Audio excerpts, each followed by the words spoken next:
Hello, and welcome to the third Zombified World Dev update. And this update, I have a handful of things to show. One of which we're going to watch happen in just a minute. Now, in the original Zombified world that I based this game off of, there was this cool kind of weather effect that would happen during the nighttime. And so, or actually, I don't even know if it was nighttime in that one. I remember it got rainy, the screen got desaturated, things got darker. But I wanted to kind of emulate that sort of effect. So I made a bit of a shader that does some of those effects. And we can see that slowly the colors start to transition into the night effect as night comes. And we can see that everything's getting a little bit more desaturated. But highlights become a little bit red. So I've kind of added a bit of desaturation filter. Everything feels a little gray, but these red orangish colors are still there, and then lights become a little bit more red. We can still see, the zombies' red eyes clearly, even though the rest of the world is a little bit more desaturated. Ouch. Come in here, gives it this kind of dreary sort of look. Spent quite a bit of time playing around with the shader. I'm still not completely thrilled with it, but I feel like it's a step in the right direction. I'd love to try to get the map to actually darken, or it's just some sort of post-processing screen effect to darken the screen. The other thing I added was a sort of damage effect. So when you're low on HP, take some damage from these guys, not too much. You get low on HP, you see a bit of a red vignette around the side of your screen, and also sort of like woozy sort of chromatic aberration that shows up. It also changes sound effects, so things sound a little bit more distant. And then if you suffer fatal damage, you kind of fade up into the sky, you are dead. It gives you a little hint, a little respawn counter. So it gives you some sort of little effects to kind of tie in that whole experience. The other thing I added, I'm gonna get to safety to kind of show this.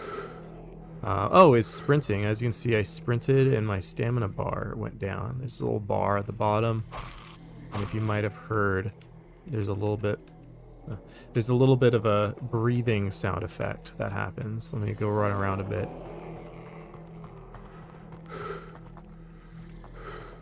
Maybe you can hear that. My character's panting a bit. Now let me take some damage for this next thing I want to show you. Okay, 91 health. Let me get these guys on my way.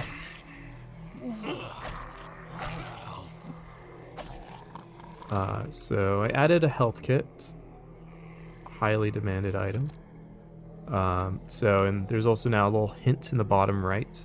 Whenever you drop a weapon, pick up a weapon, equip something, pretty much any sort of action also has a little hint that appears. We'll see if this works to kind of help communicate to players when things happen. Now the inventory has changed around a bit. You can organize your items. You can organize your items a little bit. So you can drag and drop. This was a huge pain to do. You can hold an item. Oh, let me kill this guy. You can hold an item, and if you hold shift, you can stack it onto other similar items if it's stackable.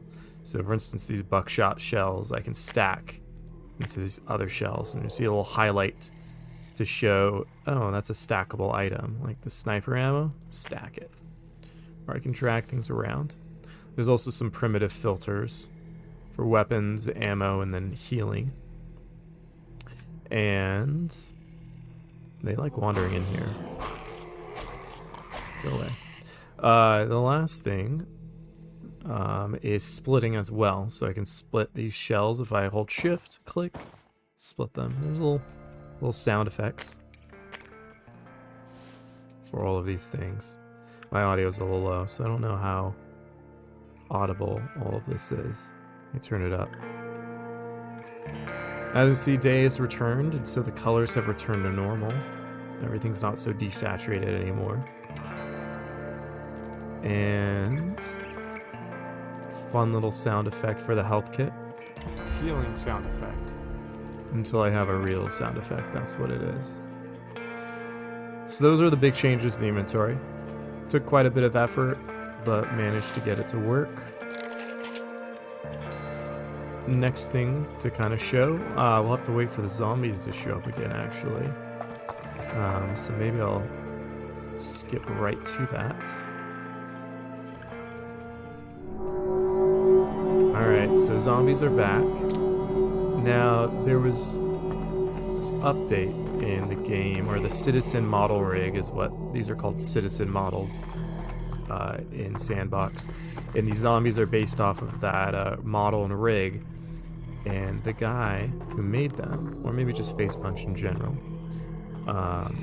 they added this ability to scale the model, as in to make it like taller or shorter, without a sort of primitive scale of just making it longer.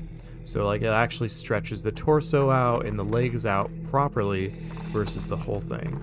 So if we run about and we look, we can see that there's a bunch of zombies of varying sizes now. Some of them are short, some of them are tall, and it adds more variation to the enemies, so you're not just kind of holding your gun at the same height and just sawing off all their heads.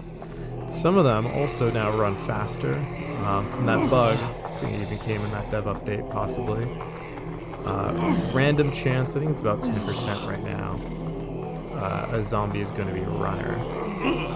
Breaks things up just a little bit. I think it makes it a little scarier. Let me get these guys off. So yeah, those are the big updates. There have been a handful of little tweaks that have happened as well. There's been a lot of polish and quality of life changes added to the game, and I've also just released it on Asset Party, so anyone can download and play it now. There are 2 dedicated servers that I'm hosting to help people beta test. I'd love to hear feedback from players. What are the things that you like? What are the things that you don't like? What's confusing? I feel like I'm at a state right now where I really need to get some good player feedback. So yeah, leave a comment. You can reach out to me through Discord or Steam or even email if you'd like. Would love to hear what you think. And yeah, thanks for watching and hope you enjoy.